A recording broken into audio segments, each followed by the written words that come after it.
Hey YouTube, here we are again in the brew house or in the garage. I'm kegging my Pseudo Pilsner. I haven't decided what name to give it yet. That's just what I'm calling it so far as a style. But anyway, we're about to pump it into the keg and I'll show you what we're doing here. Okay, the lighting's not too great here, but here is my fermentation vessel. Okay, this is the keg that I fermented the beer in, and as you can see, we've got it all set up to rack over. Here is my CO2 tank, and what I'm doing, just like you've seen probably before with me, I'm going to shut that off.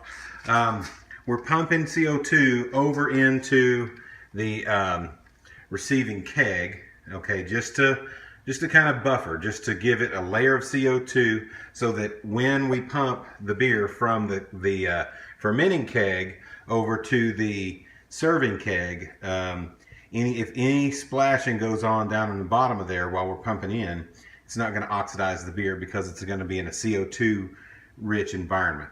I'll transfer over the airline over to the fermenter keg, and we'll start pushing the beer over. All right, here we are. I decided to open up the door to give us a little bit more light. Sure is a pretty day. Mid-March. Anyway, so here we go. I've got it set at about 4 psi, and hopefully that won't pop the carboy cap off of the keg here. Let's go ahead and open her up and see what happens. Uh-oh. Well, not too big a deal, but looks like I got my racking cane a little low in there, and it's pushing a little bit of yeast in with it. Let me pull this up just a hair. There we go. All right, we are pumping the beer over. I'm actually going to turn this down just a hair. I don't want to push it too fast. And that's all there is to it. Once this keg is finished, once it's full, we're going to put the spear in there, the keg dip tube, and put that thing back together, and I'll put the coupler on it, and we will start carbonating it.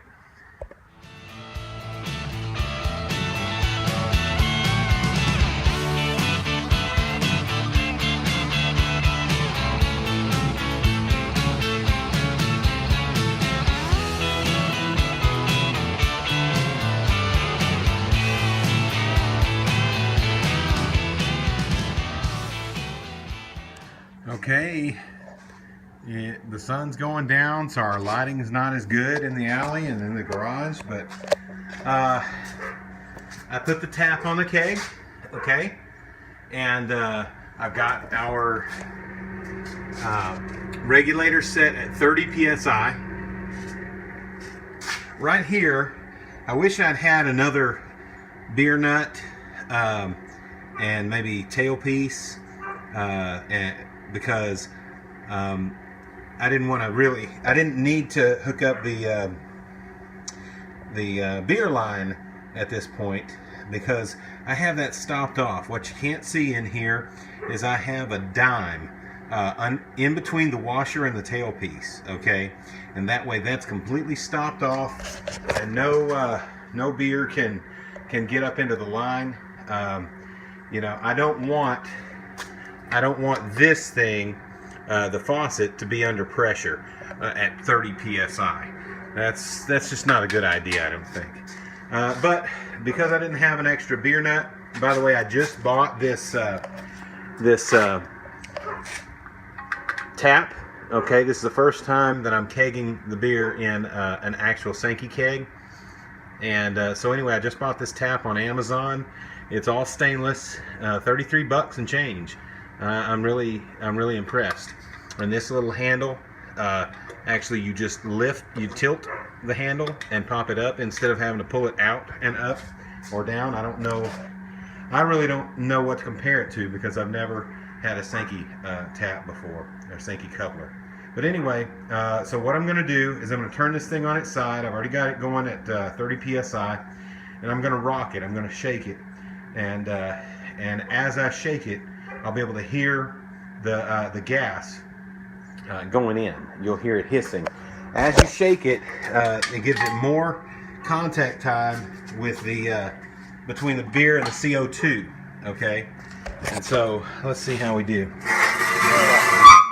And as it has more contact time with the beer and the CO2, it actually puts that carbonation on a fast track. And I don't know if you can hear it, but I can hear it hissing from the regulator. So as I rock this thing and splash it inside there, of course I'm just splashing it in a CO2 rich environment. And as I splash it, it is forcing more beer into solution and carbonating my beer. And I've got my beer at 40 degrees right now. I'm gonna probably chill it even more than that, but that's the temperature I had it cold crashing the yeast out. So anyway, I'm already starting to get out of breath, but I'm gonna rock my beer for a little bit and then stick it in the keg. And once I stick it in the keg, I'm gonna turn that regulator down to about 20 psi and let it go for about 2 days. And then I'm going to put it down at about, 8 to 10 psi and just let it sit.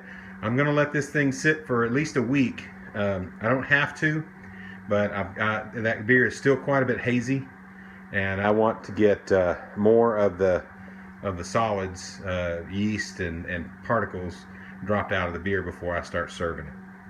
So anyway, that's kegging day, folks. Cheers. I get the same old thing. Always no huggy, no kissy until I get a wedding ring. My honey, my baby, don't put my love upon no shelf. She said, don't hand me no lines and keep your hands to yourself.